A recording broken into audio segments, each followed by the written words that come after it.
24 घंटे के अंदर कांग्रेस को दो बड़े झटके दे दिए। दिल्ली में आम आदमी पार्टी ने साफ कर दिया कि वो दिल्ली विधानसभा चुनाव अपने दम पर लड़ेगी, नहीं चाहिए उसको कांग्रेस का साथ, किसी से गठबंधन भी नहीं करेगी।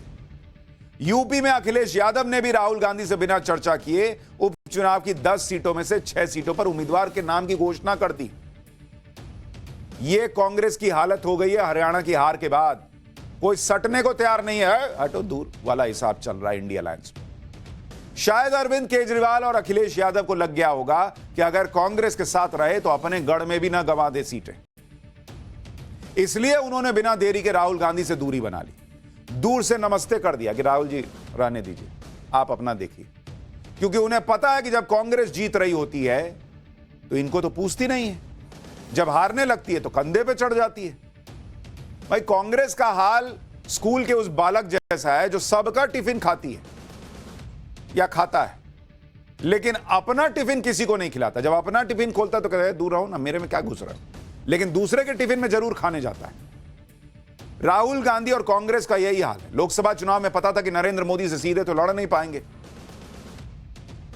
तो क्षेत्रीय दलों के कंधे पे चढ़ के नरेंद्र मोदी का कद मैच करने का प्रयास करने लगे। लेकिन जहां जहां इनको अपने बूते पे लड़ना होता है तो क्षेत्रीय दलों को कहते हैं कि तुम कौन, हु आर यू। आप सोचिए कि सिर्फ एक ही हार में राहुल गांधी के सहयोगियों का उनसे भरोसा उठ गया, सब हाथ पीछे खींचने लगे। इंडी गठबंधन ने ही राहुल गांधी के कॉन्फिडेंस को बुरी तरह हिला डाला है। पूरे इंडी गठबंधन को यह लग रहा है कि राहुल गांधी ने अपनी गलती से नरेंद्र मोदी को कमबैक करने का बड़ा मौका दिया। जो राहुल गांधी लोकसभा चुनाव के बाद इंडी गठबंधन के हीरो बने हुए थे, वो अब पूरी कहानी के विलन बने बैठे। जो राहुल गांधी नरेंद्र मोदी की 56 इंच की छाती को 32 इंच का बता रहे थे, वो खुद अभी तक चेहरा सामने लेकर नहीं आ पाए। पहले हरियाणा की जनता ने राहुल गांधी का कॉन्फिडेंस तोड़ा, बची हुई कसर इंडी गठबंधन के नेताओं ने निकाल दी। महाराष्ट्र में कांग्रेस की सहयोगी शिवसेना यूबीटी ने कह दिया कि कांग्रेस जीत को हार में बदलना चाहती है। लोग हार को जीत में बदलते हैं। शिवसेना कह रही है उद्धव ठाकरे वाली कि कांग्रेस वो है जो जीत को हार में बदल देती है। भाई, जम्मू कश्मीर में राहुल गांधी के सहयोगी नेशनल कॉन्फ्रेंस ने कहा कि हरियाणा में कांग्रेस अपनी कलह के वजह से हार गई, उसे गहराई से सोचने की जरूरत है। ये दोनों साथ में मिलकर लड़े हैं चुनाव। अब वहां उमर अब्दुल्ला कह रहे हैं कि देखो अपना पहले हिसाब देखो क्या किए वो। दिल्ली में अरविंद केजरीवाल ने कह दिया कि चुनाव में कभी भी अति आत्मविश्वासी नहीं होना चाहिए। यानी राहुल गांधी के दोस्त ही जो गुब्बारा फूला हुआ था राहुल गांधी का, उसको एक एक करके पिन मार रहा है। एक बार सुनिए कैसे इंडी गठबंधन के नेताओं ने हरियाणा की हार पर कांग्रेस को भर भर के सुनाया है। फिर आपको बताऊंगा कि कैसे हरियाणा की हार से महाराष्ट्र में कांग्रेस के लिए भी मुश्किलें बढ़ गई। हरियाणा में इंडिया गठबंधन नहीं बन पाया क्योंकि वहां कांग्रेस को लगता था कि बस हम अपने ताकत पर, अपने बलबूते पर जीतेंगे तो सत्ता में और कोई भागीदार नहीं चाहिए। तो हमारे जो मित्र है हुड्डा जी या कांग्रेस के नेता है, उनको लगा कि हम ही जीतेंगे। अगर समाजवादी पार्टी है अखिलेश जी की, आप है केजरीवाल साहब के नेतृत्व में, हमारे जैसे छोटे छोटे दल है, हमारे खाते में 1-2 सीटें आ जाती तो जरूर ये जो चित्र है, ये निर्णय है जो जनता ने दिया, उसमें जरूर बदलाव होता। मैं ये मानता हूँ कि भारतीय जनता पार्टी ने जो चुनाव लड़ा है वो बहुत ही बेहतरीन तरीके से लड़ा है। हारी हुई बाजी बीजेपी ने जीत ली, ये मान्य करना पड़ेगा। और कांग्रेस तो जीत रही थी, ऐसी कोई व्यक्ति नहीं मुझे मिली देश में कि जो बोल रही थी, या पत्रकार हो या सर्वे की तो बात नहीं करूंगा, कि बीजेपी आ रही है, लेकिन बीजेपी आ गई। उनकी यंत्रणा है, उनका एक सिस्टम है, उनका एक मैनेजमेंट है, उनको मानना पड़ेगा। कुछ किया नहीं था, लेकिन उसके बावजूद उसको हराने में कहीं ना कहीं कांग्रेस की रणनीति में कमी रही। हरियाणा उसको हराना चाह रहा था, लेकिन कहीं ना कहीं कांग्रेस को आत्मावलोकन करना होगा कि लोग तो बीजेपी को हराना चाह रहे थे, लेकिन उसकी रणनीति में, उसके चुनाव लड़ने के स्टाइल में, उसकी पार्टी के संगठन, उसकी एकजुटता में कहीं ना कहीं कोई कमी रही, जिसकी वजह से बीजेपी को दोबारा मौका मिला। मुझे अफसोस है इस बात का, बेहद अफसोस है, क्योंकि वो जीतना हमें पूरा पता था वो जीतेंगे, मगर मेरे ख्याल से इंटरनल डिस्प्यूट जो उनमें थे उसने तोड़ दिखाया है। कांग्रेस के धागे उसके अपने दोस्त खोल रहे हैं। इंडी गठबंधन के दूसरे साथियों की तरह ही टीएमसी ने भी कांग्रेस को जमकर खरी खोटी सुनाई। टीएमसी के सांसद हैं साकेत गोखले। उन्होंने कांग्रेस का नाम लिए बगैर सोशल मीडिया पर कहा कि ऐसा रवैया चुनावी नुकसान की तरफ ले जाता है। अगर हमें लगता है कि हम जीत रहे हैं तो हम किसी भी क्षेत्रीय पार्टी को शामिल नहीं करेंगे, लेकिन जिन राज्यों में हम पिछड़ रहे हैं वहां क्षेत्रीय पार्टियों को हमें शामिल करना चाहिए।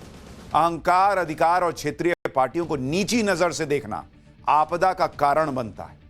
यानी बिना नाम लिए टीएमसी भी कांग्रेस को घेर रही है। इंडी अलायंस के साथियों को समझ में आ गया है कि कांग्रेस का एजेंडा इंडी गठबंधन को बनाने का सिर्फ इतना है कि राहुल गांधी को कैसे पीएम की कुर्सी तक पहुंचाएं, कांग्रेस को कैसे सत्ता तक पहुंचाएं। वहां आपस में मेल नहीं है कि थोड़ा हम तुमको बढ़ाएं, तुम हमको बढ़ाओ। कांग्रेस पार्टी क्षेत्रीय दलों का इस्तेमाल कर रही है, ऐसा दिखने लगा है। और ये उनको समझ में आ रहा है क्षेत्रीय दलों को, छोटे दलों को, कि बॉस ये तो हमसे ले लेते हैं सीट, हमको देते नहीं है। मध्य प्रदेश में यही किए, हरियाणा में यही किए। इंडी गठबंधन की कांग्रेस से नाराजगी की बहुत बड़ी वजह है। जहां कांग्रेस खुद को मजबूत मान लेती है वहां वो अपने सहयोगियों को सीट देने को तैयार नहीं होती, लेकिन जहां कांग्रेस कमजोर होती है वो क्षेत्रीय दलों से उम्मीद करती है कि वो कांग्रेस को ठीक ठाक सीटें दे दे। यानी जो कांग्रेस पर आरोप लगता है कि पब्लिक के प्रति ईमानदार नहीं है, अब कांग्रेस पर आरोप लग रहा है कि वो इंडी अलायंस के प्रति भी ईमानदार नहीं है, अपने दोस्तों के प्रति ईमानदार नहीं है। इसलिए दोस्त मार रहे हैं कि कोनी के हटो, अब मत आना दिल्ली में सटने और दूसरी जगह पे। इंडी गठबंधन के ये नेता कांग्रेस और राहुल गांधी के खिलाफ खुलकर इसलिए भी बोल रहे हैं क्योंकि इन्हें लग गया है कि जैसे हरियाणा में राहुल गांधी ने हरवा दिया, वैसे ही कहीं आगे जो चुनाव होने हैं उसमें भी राहुल गांधी इंडी गठबंधन की लुटिया न डुबो दें। उन्हें लग रहा है कि बड़ी मुश्किल से नरेंद्र मोदी को 2024 के लोकसभा चुनाव में डिफेंसिव खेलने पर मजबूर किया, लेकिन राहुल गांधी ने हरियाणा में लूज बॉलिंग करके नरेंद्र मोदी को बैटिंग में फॉर्म में लौटा दिया। यही इंडी गठबंधन के लिए खतरे की घंटी है, क्योंकि नरेंद्र मोदी जब फॉर्म में आ जाते हैं तो फिर किसी दूसरे के लिए कोई चांस नहीं रहता। इसलिए सब घबराए हुए हैं, सब टेंशन में, क्योंकि राहुल गांधी ने इनके सब किए कराए पर पानी फेर दिया। बहुत सोशल मीडिया पर रील और शॉर्ट्स और वीडियो से नेता बनने लगते ना बॉस, तो ये इंस्टाग्राम और ट्विटर और फेसबुक आने के पहले कोई नेता ही नहीं होता। ये सब सोशल मीडिया में अगर माहौल बना देने से नेता बनते तो ये इंटरनेट आने के पहले कोई नेता ही ना बना होता। जमीन पे बनता है नेता, और जो सोशल मीडिया वाला नेता होता है उसका यही हाल होता है। इसके बारे में आपको आगे विस्तार से बताऊंगा कि इंडी गठबंधन में कैसे हड़कंप मचा है, लेकिन आप पहले यह देखिए कि सहयोगी क्लास लगा रहे हैं। राहुल गांधी का खुद का कॉन्फिडेंस हिला हुआ है, फिर भी कांग्रेस के सियासी ड्रामे खत्म नहीं हो रहे। कल जब से हरियाणा के नतीजे आए तब से कांग्रेस यही कोशिश कर रही है कि कैसे इस हार का ठीकरा किसी और पर फोड़े, ताकि राहुल गांधी पे कोई आंच ना आए कि राहुल गांधी को कोई कुछ नहीं बोलेगा। देखो देखो अब क्या बचा है नया। इसलिए देखिए कि कल से कभी ये कह रहे हैं कि ईवीएम में गड़बड़ है, कभी ईवीएम की बैटरी की बात कर रहे हैं। आज तो शिकायत लेकर कांग्रेस के नेता चुनाव आयोग पहुंच गए। वहां पर हरियाणा चुनाव की काउंटिंग को लेकर कई तरह की शिकायतें की। सुनिए एक बार कांग्रेस के नेताओं ने क्या कहा।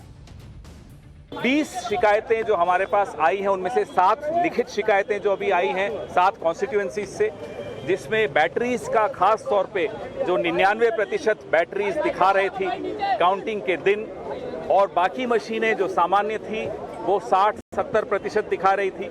उससे हमने चुनाव आयोग को अवगत कराया कि वो तमाम मशीनें जिनके बारे में आज जिक्र किया है, शिकायत की है, उन मशीनों को सील कर दिया जाए, सिक्योर कर दिया जाए जब तक इसकी जांच पूरी नहीं हो जाती। चुनाव आयोग ने हमें आश्वासन दिया है कि वो इस पूरे मामले को देखेंगे और उसका जवाब हमें लिखित में हर बिंदु का, हर कॉन्स्टिट्यूएंसी का अपने रिटर्निंग ऑफिसर से सलाह करके हमें वो जवाब देंगे। अच्छा, ईवीएम की बैटरी ऊपर नीचे कश्मीर में नहीं हुई, यहां हरियाणा में हो गई। दूसरी बात, ये वही कांग्रेस है जो आपको याद होगा जयराम रमेश ने दावा ठोक दिया था कि अमित शाह ने कई बड़े अधिकारियों को, डीएम वगैरह को फोन करके जो है हड़काया है। इलेक्शन कमीशन ने कहा था कि जरा नाम बताओ किसको किसको हड़काया है। आज तक हुआ कुछ उस मामले में? कांग्रेस पूरे लाव लश्कर के साथ चुनाव आयोग के पास गई, ऐसा माहौल बनाया जैसे हरियाणा के चुनाव में बहुत बड़ी गड़बड़ी हुई। मामला बहुत सीरियस है, लेकिन जब कांग्रेस के नेताओं से पूछा गया कि क्यों उन्हें गड़बड़ी दिख रही है, तो हरियाणा के पूर्व सीएम भूपेंद्र सिंह हुड्डा ये तर्क देने लगे कि जब सारे लोग कांग्रेस की जीत का दावा कर रहे थे तो कांग्रेस को ही जीतना चाहिए था, इसलिए बीजेपी की जीत डाउटफुल है। अरे बॉस, तो ऐसे तो सारे लोग कह रहे थे कि नरेंद्र मोदी को 400 आना चाहिए, 350 पार आना चाहिए। सारे एग्जिट पोल में दिखा था कि 300 प्लस आएगा। 240 आया तो नरेंद्र मोदी ने तो नहीं कहा कि कांग्रेस ने गड़बड़ी कर दी। भाई, पत्रकार जमीन पे जाते हैं, बात करते हैं, अनुमान लगाते हैं। पत्रकार तो दावा नहीं ठोक रहे कि हमारा एग्जिट पोल कैसे गलत हो गया।